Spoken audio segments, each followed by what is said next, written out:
आदरणीय बंधुओं, माताओं व मेरी प्यारी बहनों, राधे राधे। आप सभी का हमारे YouTube चैनल जीवन की धारा पर बहुत बहुत स्वागत है।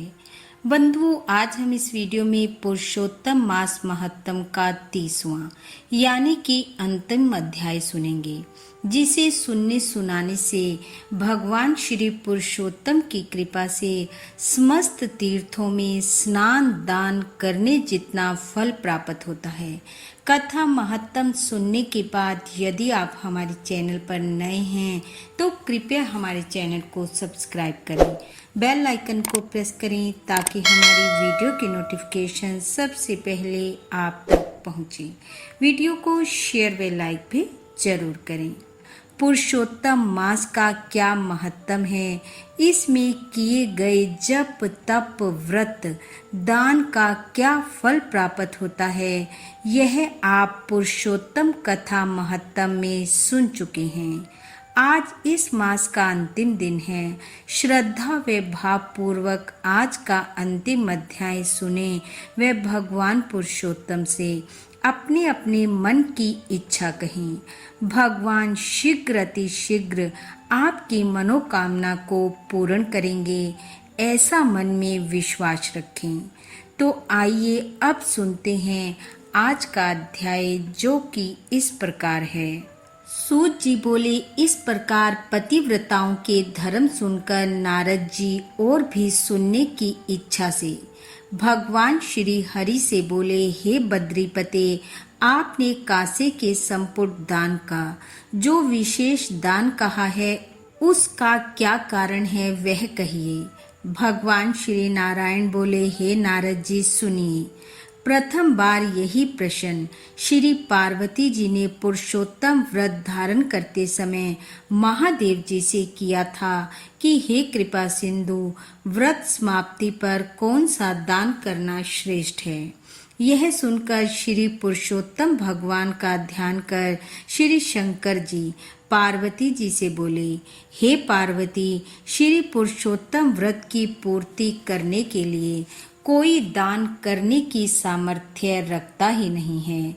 हे पर्वत पुत्री, जो दान भगवान के प्रिय महीनों में करने को कहे गए हैं वह आजकल गौण रूप में हैं। इसी से पुरुषोत्तम व्रत की पूर्ति करने वाला दान कहीं भी दिखाई नहीं देता।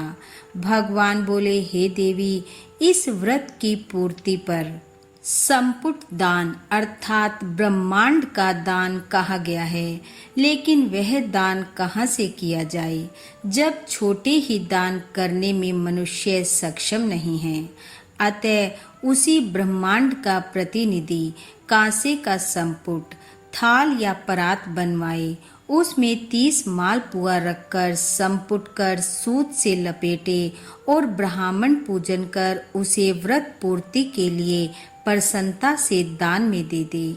अगर शक्ति हो तो इस प्रकार के 30 संपुट वेद पाठी विद्वान ब्राह्मण को दान करे।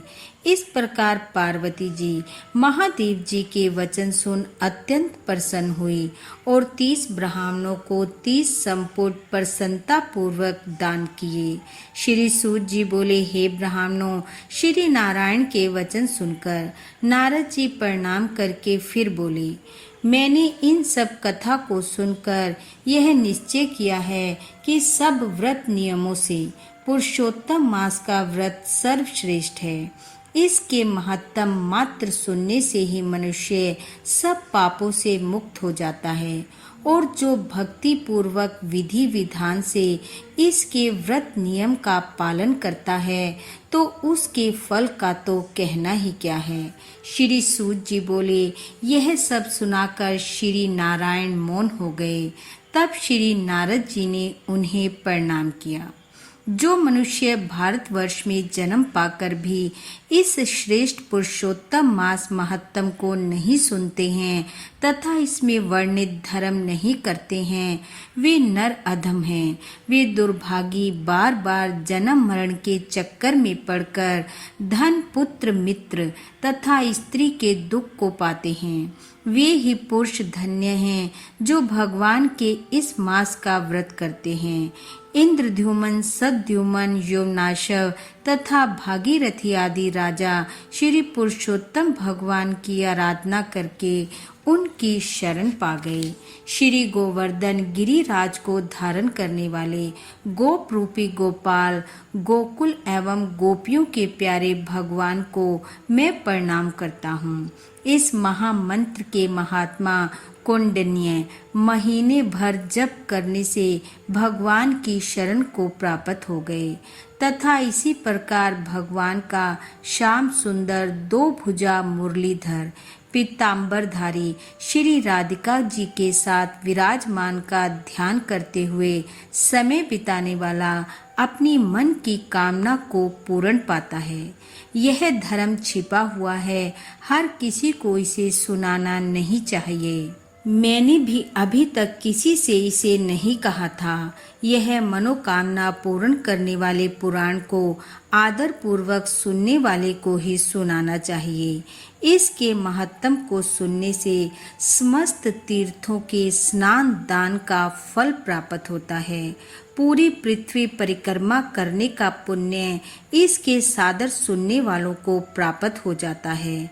ब्राह्मण सुनकर ब्रह्म तेज, क्षत्रिय सुनकर राज्य सुख, वैश्य सुनकर धन और शूद्र श्रेष्ठता तथा अन्य व्यक्ति मुक्ति आदि मनोअभिलाषित वस्तु प्राप्त करते हैं। इस पुरुषोत्तम मास महत्तम को लिखवाकर वस्त्र आभूषण के साथ विधि पूर्वक ब्राह्मण को जो दान करता है वह अपने 3 कुलों के साथ गोपालों से सेवित देव दुर्लभ गोलोक को प्राप्त होता है। जिस घर में यह ग्रंथ रखा जाता है वह तीर्थ के समान है। इस प्रकार अत्यंत पुण्यदायक पुरुषोत्तम मास के महत्तम को सुनकर विस्मित होते हुए और विनय पूर्वक सूत जी से बोले, हे सूत जी, आप धन्य हैं। बड़ी बुद्धि वाले सूत जी, आपके मुख से कथा रूपी अमृत पान करके हम सब कृतार्थ हो गए। हे सूत जी, जब तक भगवान की पवित्र कीर्ति छाई हुई है, आप हमारे बीच में बैठे भगवान की मनोहर कथाएं सुनाते रहें और हम सुनते रहें। उन ब्राह्मणों से अनेक आशीर्वाद प्राप्त करके सूत जी उन ऋषियों की परिक्रमा कर नमस्कार कर नित्य कर्म करने चले गए। इति श्री वृद्ध नारदीय पुरुषोत्तम मास संपूर्ण। बोलो पुरुषोत्तम भगवान की जय। बोलो भगवान श्री हरि की जय। बंधु, भगवान श्री हरि की कृपा आप व आपके परिवार पर सदैव बनी रहे। पुरुषोत्तम माह का यह पुण्यदायक महत्तम का श्रवण आपको अति शुभ फल प्रदान करे। आपका घर आंगन सदा खुशियों से महकता रहे। इन्हीं शुभकामनाओं के साथ आप सबका बहुत बहुत धन्यवाद। राधे राधे।